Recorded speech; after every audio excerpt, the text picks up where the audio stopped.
전부 다 A급 판례들입니다. 별표입니다. 별표. 두 가지 더 별표고요.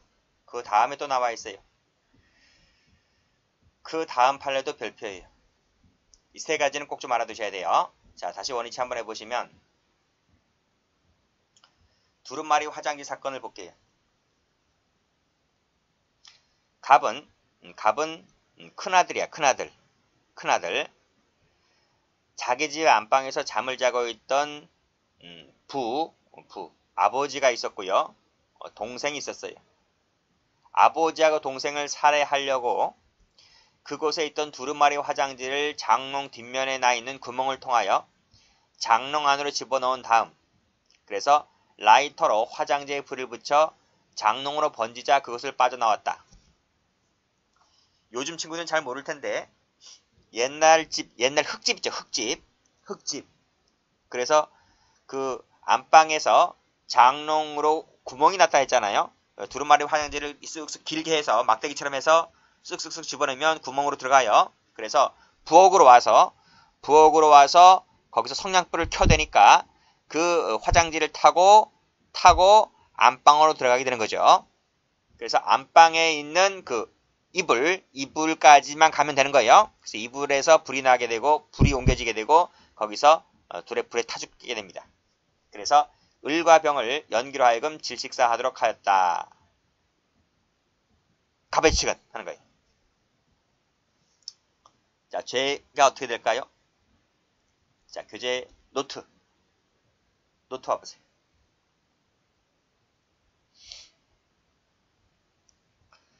노트 40페이지. 두루마리 화장지 사건. 자, 집안에는 아버지가 있고 동생이 있잖아요. 그쵸? 그리고 큰 아들이란 놈이 아버지하고 동생을 태워 죽이려고 살인죄의 고의를 갖고 불을 질렀어요. 그래서 아버지 타 죽었죠? 일단은 아버지 타 죽은 것만 볼게요. 자, 아버지 타 죽은 거. 불을 질렀다. 착수가 있죠? 아버지가 타 죽었어요. 그럼 어떻게 돼요, 죄가? 배운 대로 해봐. 현주 건조물 방화치사죄인데 살인죄 고의가 있는 거니까요. 아버지가 타 죽었으니까 존속치사죄. 이런 죄가 우리 형법에 있나? 현주 건조물 방화 존속치사죄 이런 죄가 있어요, 없어요? 우리 형법에 없잖아요. 이게 없잖아. 그래서 없으니까 찢어놔야 되겠지. 그래서 방화치사죄는 방금 배웠잖아. 두루마리 앞에서 은봉암 사건에서 배웠듯이 살인죄의 고의를 갖고 불에 태워 죽였으니까 현주 건조물 방화 살인죄가 될 것 같은데 그런 죄는 없고, 그래서 부진정 결과적 가중범이라고 하는 치사죄가 나온다. 치산죄가. 근데 이 치사죄에는 아버지가 없기 때문에 아버지를 다로 만들어서 옆으로 뺀다. 그래서 존속살해죄를 구성하게 되고, 지금 불을 한 번 질렀지. 그쵸? 아버지를 방에 들어가서 아버지를 때려 죽인 것이 아니잖아요. 그래서 행위가 한 개다 보니까 이것을 양자는 죄가 각각 되는 것이지만 행위가 한 개이다 보니까 이것을 상상적 경합이라고 하는데, 상상적 경합은 가장 중한 죄를 처벌한다고 했잖아요. 그럼 보세요. 방화치사죄가 중합니까? 존속살해죄가 중합니까? 방화치사죄는 사형무기 7년 이상의 징역이고 존속살해죄는 현행법상 똑같아요. 사형무기 7년 이상의 징역이에요. 근데요, 이 사건 당시에는 존속살해죄의 형이 그 위에 나와있지. 사형무기밖에 없었어요. 사형무기밖에. 그러니까 그 당시에는 어떤 죄가 무겁나요? 존속살해죄가 더 무거운 거죠. 그런데 현행법에 의한다 할지라도 존속살해죄가 더 무거워요. 왜 그런가 하면 살인죄 같은 경우에는 자격정지가 병과되어 있어요. 병과. 그렇기 때문에 방화치사죄는 병과형이 없지만 이 존속살해죄 같은 경우에는 자격정지가 병과가 되어 있기 때문에 병과되어 있는 존속살해죄가 그래도 높단 말이에요. 그래서 구법에 따르거나 현행법에 따르거나 존속살해죄 형이 더 높기 때문에 결국은 어떤 것이 더 무겁다? 존속살인죄가 더 무겁기 때문에 결국 존속살인죄로 처벌이 되더라고 하는 거예요. 됐습니까? 자, 그러면 교재 와보세요. 교재를 와보시게 되면 자, 아버지 나와 있죠? 자, 보세요. 사람을 살해할 목적으로 현지 건조물에 방화하여 사망에 이르게 하였다고 했을 때 그 사람이 누구라면, 그 사람이 그 밑에 존속이라면 존속살인죄 플러스 현지 건조물 방화치사죄의 상상적 경합이 된다. 그쵸? 그런데 형이 더 뭐가 무겁다고요? 존속살인죄가 더 무겁다고요. 결국 존속살인죄로 처벌된다. 이런 말. 여기까지는 세 번째 줄, 네 번째 줄은 뭐를 말하고 있는 거라고요?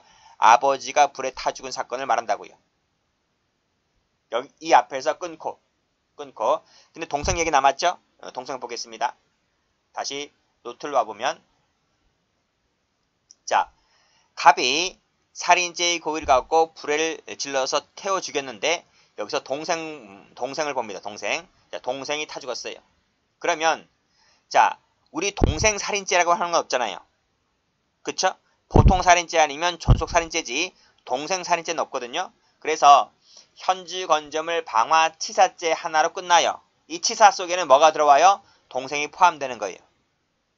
아버지처럼 동생 살인죄를 별도로 보통 살인죄를 별도로 뺄 필요가 있다 없다? 없다는 거예요. 왜? 치사죄 속에는 보통 살인죄란 말을 포함시키고 있기 때문에.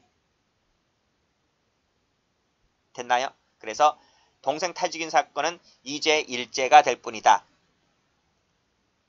다시 기본서 옵니다.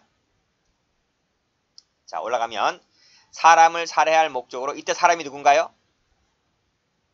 이 사람은 동생을 말하고 있는 거예요. 동생. 자, 동생을 살해할 목적으로 방화하여 태워주겠다고 했을 때 현지 건조물 방화치사죄만 된다. 이해되시겠습니까? 근데 그 사람이 아버지라면 이 사람 속에 아버지가 들어간다면 아버지는 존속살해죄 플러스 현지 건조물 방화치사죄가 될 것이고 더 무거운 존속살해죄로 처벌된다. 이해되시겠죠? 자, 밑에 판례. 이것도 무지무지 중요합니다. 갑은 을의 집에 침입하여 결박하고 재물을 강취했다. 여기까지 무슨 죄? 강도죄죠. 근데 저 피해자가 내 얼굴을 알아요. 내가 그냥 가면 안 되겠지. 왜냐하면 저 애가 나를 신고 안 할 거니까. 그럼 난 깜빵 가야 되잖아요. 그래서 안 되겠다 싶어서 저 사람은 분명히 나를 신고할 것이다. 그래서 어떡합니까? 죽일 수밖에. 그래서 불을 태워 죽여버립니다. 살해하려고 하는 말은 살인죄의 고의를 갖고 이런 말이죠. 그렇죠? 불을 질러서 태워 죽입니다. 이랬을 때 갑의 죄책은 뭘까요? 자, 이 그림을 그려보세요. 이 그림은 노트에 없을 거예요. 노트에 없기 때문에 여기서 그리세요.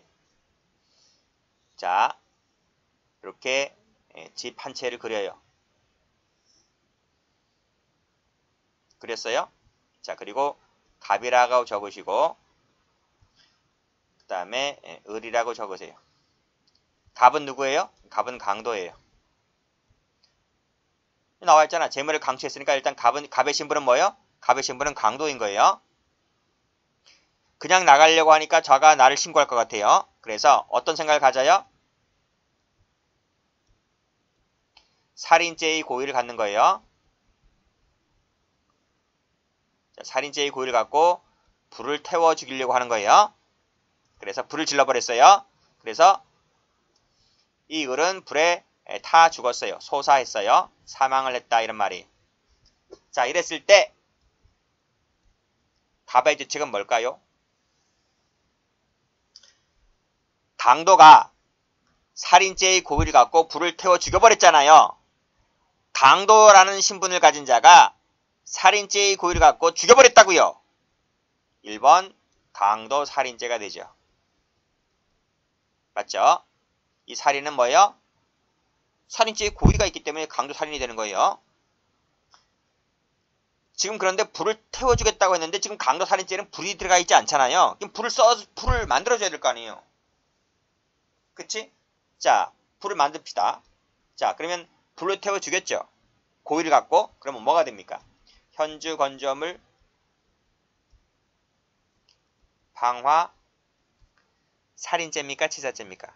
아, 살인죄 없다 했잖아요. 치사죄가 되죠. 치사죄가 된다. 그래서 이 살인죄도 살인죄도 살인 고의가 있는 것이고요. 방화 치사죄 때 치사죄도 살인 고의가 있는 거죠. 그쵸? 근데 이 행위가 한 개라 그랬죠. 불로 태워 죽인 것이 행위가 한 개잖아요. 그래서 두 개의 죄가 각각 성립하게 되고 이 양자는 뭐가 된다? 상상적 경합이 된다. 이런 말이. 됐습니까? 그럼 가보세요. 자, 판결로지가 어떻게 되어 있는가 잘 봐두세요. 재물을 강취했다. 후자란 말 때문에 여러분들이 경합범 하면 틀려요. 후자란 말 때문에 여기서 끊으면 안 돼요. 이 새끼 끊으면 안 돼요. 지금 판례가 얘기하고 있는 것은 강도라는 신분이 만들어진 후에 살인고의를 갖고 불을 질렀다는 것을 말하고 있는 거예요. 여기서 살인죄의 고의를 갖고 불로 태워주겠다고요. 그랬을 때 자 밑에 강도 살인죄 플러스 방화치사죄가 될 것이고 행위가 한 개이다 보니까 빨간색으로 상상적이다 동그라미 치시고요. 이 상상적에다가 색깔 칠하세요. 상상적에다 색깔 칠한다. 이것을 실체적 경합범 하면 틀려요. 수험생들이 자꾸 후자란 말 때문에 앞에 거와 뒤에 것이 끊어진다. 그래서 행위가 각각 있다. 라고 해서 실체적 경합이라고 자꾸 출제를 하고 학생들도 자꾸 그렇게 공부를 하는데 아니고 상상적이에요. 그러니까 이렇게 생각한다는 거예요. 강도죄 하나 있고 강도행위 하나 있고 방화행위 하나 있으니까 행위가 두 개구나. 그래서 실체적 경합. 그러면 틀린다니까요. 이 판결로지가 말하고 있는 것은 강도를 이미 전제하고 설명하고 강도 그 이후 시점부터 판결로지에 나와주고 있는 거예요. 그래서 상상적이다는 거예요. 자, 다음 판례. 이 판례 엄청 잘 나와요. 좀 어렵기도 하고. 갑은 승용차를 운전하던 중, 승용차는 위험한 물건이죠. 음주 단속을 피하기 위해서 위험한 물건인 승용차로 경찰관을 들이받았다. 그래서 공무집행을 방해하게 되고 경찰관에게 상해를 입혔다. 죄는 어떻게 되느냐 이런 말이. 그게 2번 사례잖아. 2번 사례. 이 판례가 처음 나왔을 때는 1번보다는 2번이 엄청 잘 나왔어요. 2번 이 세 줄짜리만 하더라도 객관식 문제 내기 좋잖아요. 그래서 이 판례 2번만 하더라도 수십 번 나왔어요. 근데 이 수십 번 나오다 보니까 모든 수험생들이 다 알게 돼요. 기출문제들 많이 봤을 거 아니에요? 다 알게 되니까 이제는 2번보다는 1번이 더 잘 나와요. 1번이. 그래서 1번에서는 네 번째 줄 위와 같이 여기서 끊어버리시고요. 그래서 끄는 부분 앞에 부분도 알아셔야 되고 뒤에 부분도 알아셔야 돼요. 각각 다 아셔야 돼요. 자, 그러면 먼저 요 2번 그림인데 2번 그림을 보기 전에 노트를 먼저 펴볼게요. 노트를 펴볼게요. 이 그림이죠. 응? 갑이 상해죄의 고의를 가지고 승용차를 휴대한 채, 즉 승용차를 운전한다는 거예요. 경찰관 폴리스입니다. 경찰관을 들이받았어요. 들이받아서 상해를 입혔어요. 그럼 무슨 죄가 돼요? 아니 여길 보지 말고 오른쪽 보지 말고 이 네모난 부분만 보시라고요. 갑이 상해죄의 고의로 위험한 물건을 휴대하여 상해를 일으켰다고요. 그것도 공무집행 방해죄네. 그러면 폭처법에 흉기 등 상해죄가 돼요. 등이라 했어요. 등에는 뭐가 있어요? 위험한 물건이 등에 포함돼요. 지금 상해죄의 고의잖아요. 상해죄의 고의를 가지고 상해의 결과를 발생시켰잖아요. 그래서 폭처법에는 흉기 등 상해죄라고 당연히 성립되는데 그게 폭처법에만 있나요? 처벌조항이 뭐 다른 데는 없나요? 일반 형법 찾아보니까 지금 경찰관이 지금 공무를 집행하고 있는 중이잖아요. 그래서 공무집행 중인 경찰관을 업무를 방해했기 때문에 공무집행 방해죄가 돼버려요. 공무집행 방해죄가 되는데 상해죄에 대해서 고의가 있다고 했잖아요. 그런데 우리가 앞에서 보았듯이 특수공무집행 방해 치상죄는 부진정 결과적 가중범이라고 했어요. 그래서 특수공무집행 방해죄가 없어요. 방해 상해죄가 없어요. 방해 상해죄가 없기 때문에 여기서 말하는 이 치상죄 같은 경우에는 고의든 과실이든 불문한다. 과실뿐만 아니라 고의로도 고의로도 나타날 수 있다. 그래서 방해 치상죄는 부진정 결과적 가중범이라는 거예요. 그래서 이 사실관계를 봤을 때 이 사실관계는 형법상 특수공무집행 방해 치상죄도 돼요. 결국 갑이 하나의 행위로 경찰관을 들이받아 상해를 일으킨 것은 형법상의 범죄도 되지만 폭처법상에도 범죄가 된다라는 것인데요. 그러면 우리가 앞에서 보았듯이 행위가 하나인데 죄가 두 개네? 그러면 상상적 경합이 되겠네? 이렇게 볼 수 있죠. 그쵸? 그치? 이렇게 볼 수 있고 그걸로 끝날 것 같은데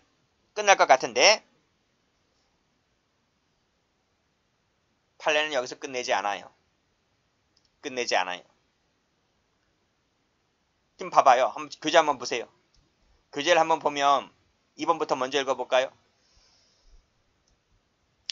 직무를 집행하는 공무원에 대해서 위험한 물건을 휴대해서 고의로 상해를 입혔다라고 했을 때 봐봐요. 두 개의 죄가 다 되고 상상적 경합이 되어야 한다고 했는데 지금 상상적 경합이라고 지금 보지 않잖아요. 특수공무집행 방해 치상죄만 된다요. 상경이라고 하면 틀려요. 왜 상경이 안 되고 특수공무집행 치상죄만 될까요?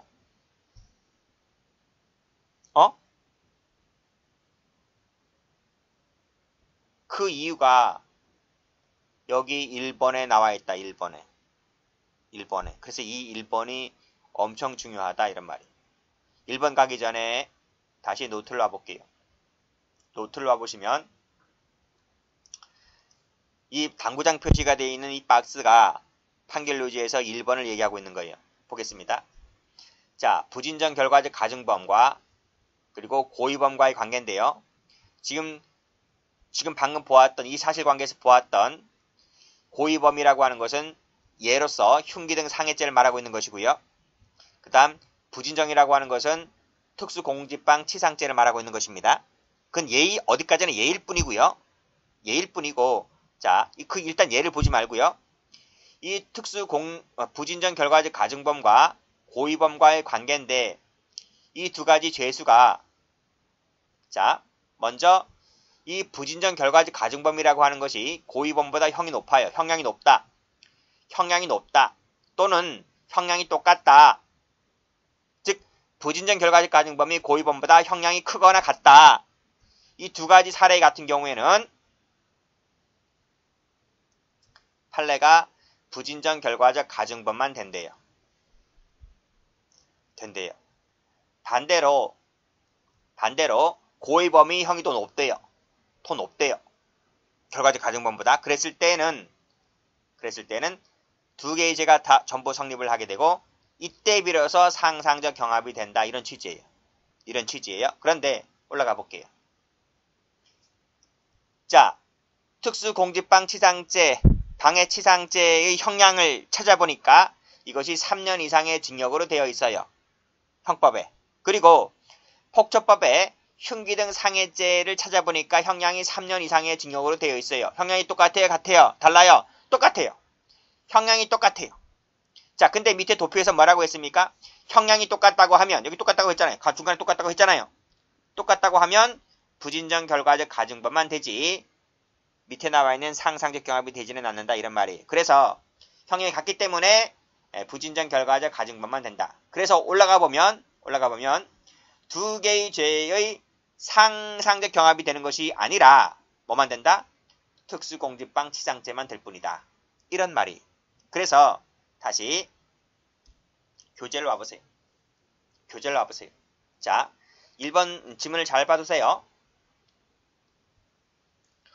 고의로 중한 결과를 발생하게 한 행위가 별도의 요건에 해당하고 그 고의범에 대해서 결과적 가중범에 정한 형보다 더 무겁게 처벌하는 조항이 있다면, 여기 있다면, 여기 있다면 그 고의범과 결과적 가중범이 상상적 경합범이 된다. 이런 말이에요. 그러니까 다시 노트 와보세요. 이게 마지막에 이 고의범이 결과적 가중범보다 형이 더 크다면 상상적 경합이 된다. 그래서 있다면 더 무겁게 처벌하는 조항이 있다면 뭐가? 고의범이 더 크다는 거예요. 고의범이 더 무겁게 처벌한다면 고의범이 결과적 가중범보다 더 무겁게 처벌하는 조항이 있다면 그때는 상상적 경합이 되지만 밑에 그 조항이 없다면 없다 세모 없다면 그때는 결과적 가중범만 될 뿐이다. 없다는 말이 무슨 말이에요? 노트 다시 가보시면 이것이 부진전 결과적 가중범이 고의범보다 크거나 같다면 이걸 말하고 있는 거예요. 이해되시겠죠? 그래서 다시 한번 와보시게 되면 뭐 외우셔야지. 이해되셨죠? 이해가 되었다면 그 다음부터 외우는 거예요. 외운다. 여기서 있다면 상상 있다면 상상 그 다음에 없다면 결과적 가중범만 됐어요? 자, 그래서 있다면 상경 유치하지만 어쩔 수 없죠. 있다면 상경 없다면 결과적 가중범. 그래서 입상업결 아시겠죠? 그렇게 하시고 이건 무지 중요한 판례입니다. 물론 앞에 다 중요하지만 요즘은 이게 잘 나오기 때문에 이것도 꼭 좀 받으셔야 돼요. 자, 밑에 판례 한번 가볼까요? 밑에 부진전 결과적 가중범에 있어서 그 중요한 결과가 별도의 구성 요건에 해당하고 별도의 요건에 해당한다면 그 있던 얘기잖아요. 그쵸? 그치? 있다는 말이기 때문에 이때는 상상적이 된다. 이렇게 보시면 됩니다.